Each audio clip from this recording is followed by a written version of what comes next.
Salut, Edi! Edi este clientul meu de astăzi. Ce ai vrea să facem astăzi?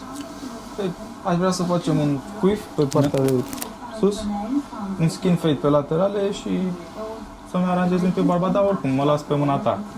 Bun, hai să trecem, hai să spălăm un pic și apoi trecem la treabă, da? Sigur.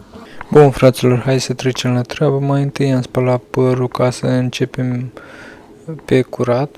Așa arăta înainte. Am început cu partea de top. I-am dat o formă triunghiulară ca să obțin structură. După aceea am lucrat pe laterale cu o graduare care se leagă frumos cu partea de top. După ce am terminat topul, am uscat părul și am început să fac skin fade-ul. Am făcut un low drop skin fade curat, pas cu pas, exact așa cum vedeți.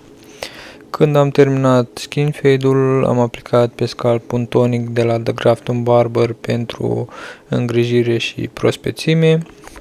Apoi am uscat și am făcut styling-ul cu o pudră de volum tot de la The Grafton Barber ca să-i dau textură și să pot să-l aranjez cum trebuie. Apoi, după am trecut la barbă, i-am făcut un skin fade detaliat și am păstrat o formă care să-l avantajeze după cum vedeți. Și acesta este rezultatul final. Se vede clar din fiecare unghi, curat, echilibrat, zic eu, și natural.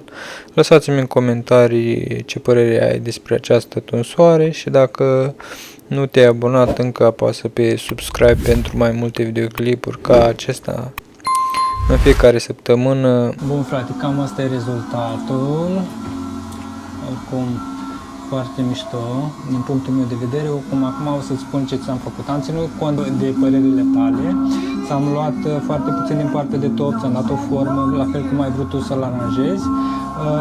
La barbă ți-am făcut ceva foarte fain, curat și un fade care, din punctul meu de vedere, plantația pe care o ai în barbă se vede foarte mișto.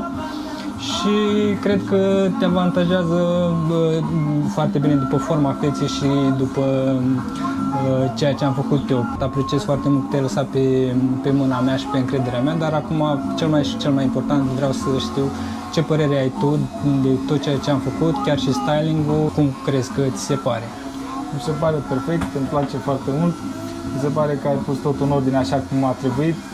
Mi se pare că barba arată perfect, tunsul arată perfect, sunt foarte mulțumit. Bă, frate, mă mulțumesc. Dacă ai ceva să-mi spui, chiar dacă trebuia să aranjez cumva, poți să-mi spui, dar nu știu. Doar dacă ți se pare ție că vrei ceva, dar din orice punct de vedere, crezi că e la locul lui? Perfect, tot. Da? Da. Bine, mă bucur. Mă bucur că ai venit astăzi.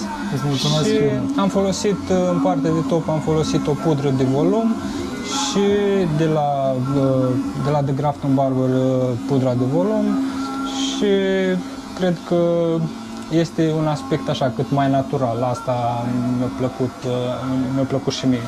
Tu ce foloseai înainte? Pentru styling? Da, Foloseam pudră. pudră, nu? Da. Da? Bine. Pudră Mulțumesc. și fixativ. Bun, frate, mulțumesc mult. Și eu îți mulțumesc.